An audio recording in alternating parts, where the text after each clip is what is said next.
जय गुरुदेवा, जय गुरुदेवा, जय गुरुदेवा, जय गुरुदेवा, जय गुरुदेवा, जय गुरुदेवा।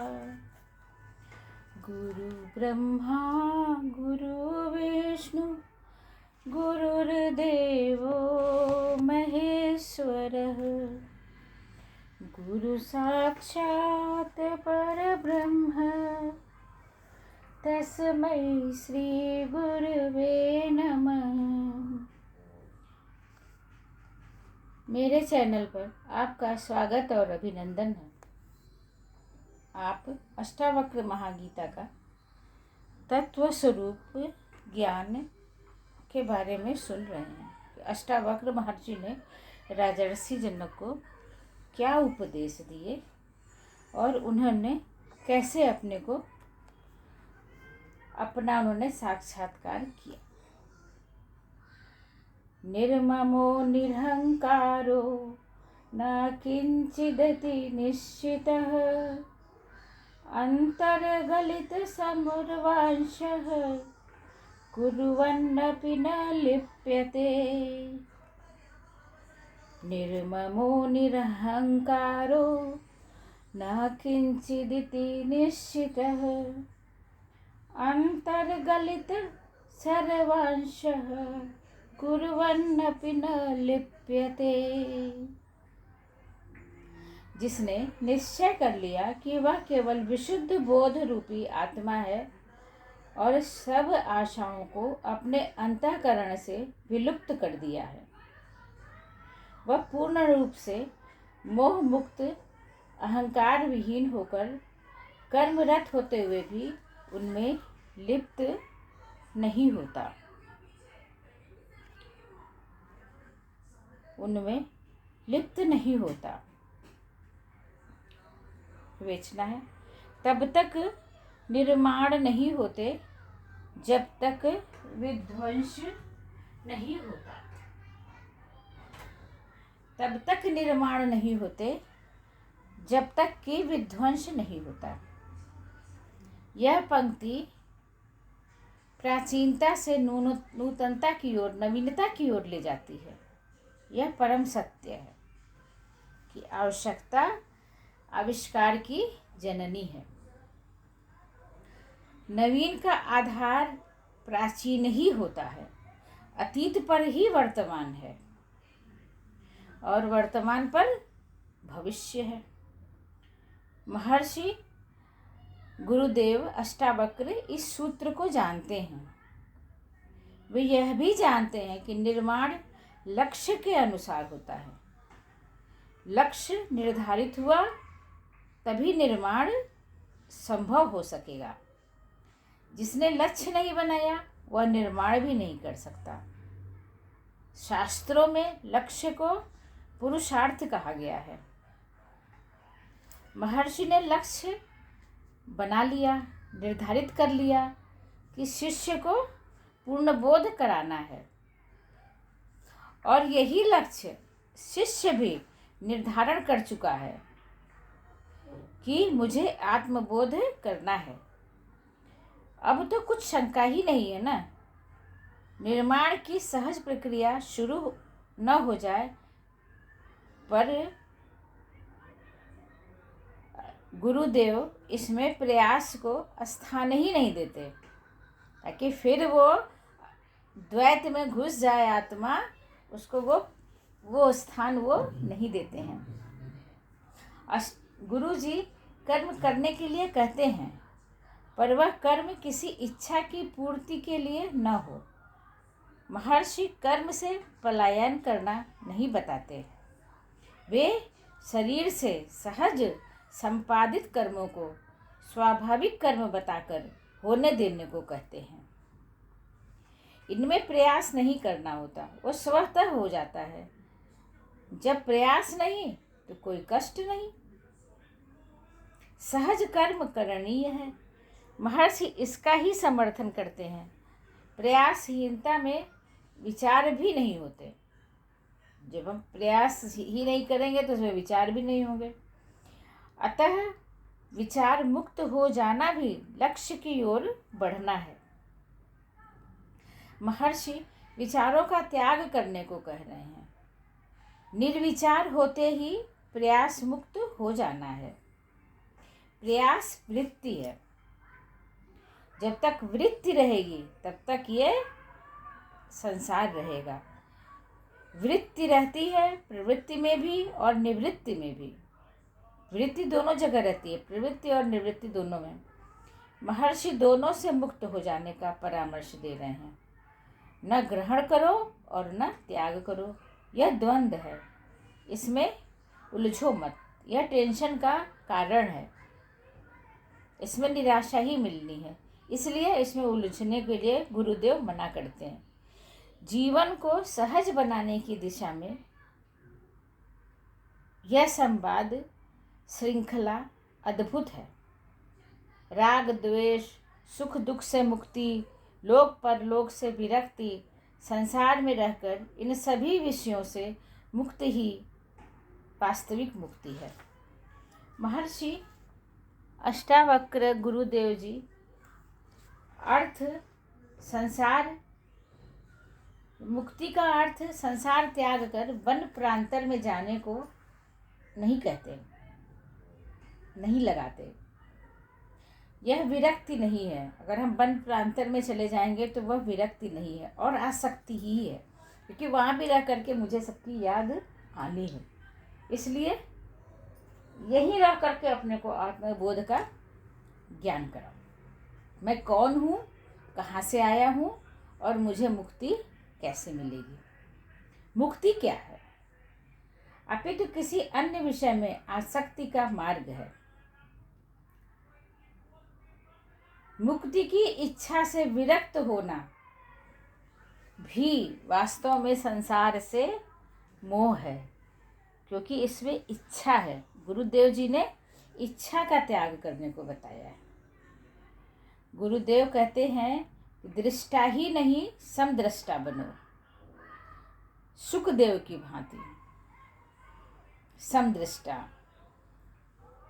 समदृष्टा की दृष्टि में कुछ भी भिन्न नहीं होता। वह नर और नारी में भी फर्क नहीं होता। सुखदेव ऐसे ही थे। वे गर्भवती माता के गर्भ में ही आत्मलब्ध हो गए थे। जब जन्म हुआ तब उनकी उम्र कितनी थी? 12 वर्ष। और 12 वर्ष तक माता के गर्भ में रहे और जन्म लेते ही बोध हो गया। इस बोध को मार्गदर्शन देना है तो गुरु की खोज में वो चल पड़े। माता स्तब्ध रह गई। माता तो दुखी हो गई। भाई, दुखी होना स्वाभाविक है, लेकिन पिता उनके आत्मज्ञानी थे, पर अभी उनमें उतनी पूर्णता नहीं थी। पुत्र मोह सताने लगा और उसके पीछे पीछे दौड़े। पुत्र की रट लगाए दौड़े जा रहे थे, पर सुखदेव जैसे सुन ही नहीं रहे थे। मार्ग में एक सुंदर सरोवर आया जिसमें राजरानियां स्नान कर रही थी, जल विहार कर रही थी। किसी की आने की आशंका थी ही नहीं। राजरानियों का था, वहां कौन पहुंच सकता था। स्वच्छंदता से खुलकर नग्न प्रदर्शन हो रहा था और सुखदेव वहां से गुजर गए,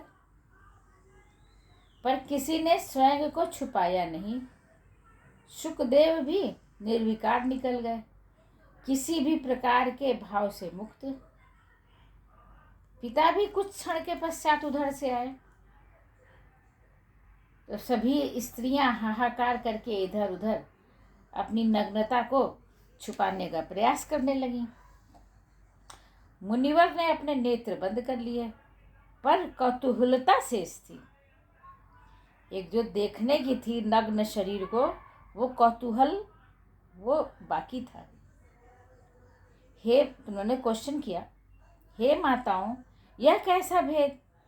अभी मेरा युवा अवस्था में रहता हुआ पुत्र गुजरा गया यहाँ से, तब आपको लज्जा नहीं आई। मुनि ने बंद नेत्रों से ये प्रश्न किया राजरानियों से। मुनि तो उन्होंने जवाब दिया कि मुनिवर तत्ववेत्ता सुखदेव समदृष्टा हैं, उन्हें स्त्री पुरुष में भेद कहाँ, वह भेद आपकी दृष्टि में है। रानी ने सहज भाव से उनका उत्तर दिया। जब उन्होंने कुछ प्रश्न किया कि अभी मेरा पुत्र निकला, तो आप लोगों ने अपने को नहीं छुपाया, अब जो है आप मुझको देख के छुपा रही हैं। तो रानी ने यही जवाब दिया कि आप जो है, आपका पुत्र तो समदृष्टा है, लेकिन आप क्या समदृष्टा हैं?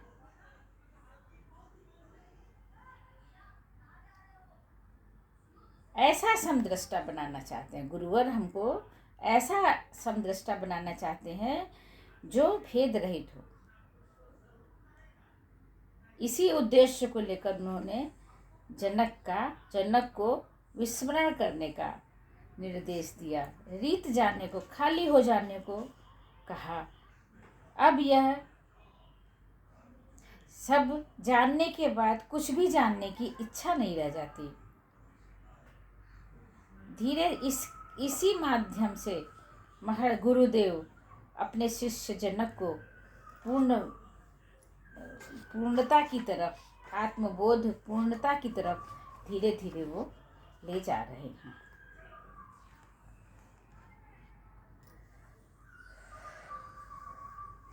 जिसने निश्चय किया कि वह केवल विशुद्ध रूपी आत्मा है, सब आशाओं को अपने अंतःकरण में विलुप्त कर लिया, वह पूर्ण रूप से मोह मुक्त, अहंकार विहीन होकर कर्मरत होते हुए भी उसमें लिप्त नहीं होता।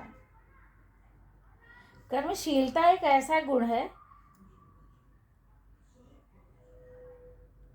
जिसमें आत्मस्थित आत्मज्ञानी भी कर्मशील है और अज्ञानी संसारी भी कर्मों में लिप्त है। दोनों ही कर्मशील है।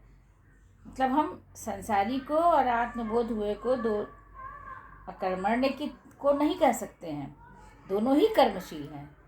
अंतर फिर भी अंतर दोनों में सोचने की ढंग को है। दोनों कर्मशील हैं, लेकिन अज्ञानी का कर्म फलों की आसक्ति में है और ज्ञानवान का फल आसक्ति में फल वो जो है नहीं है।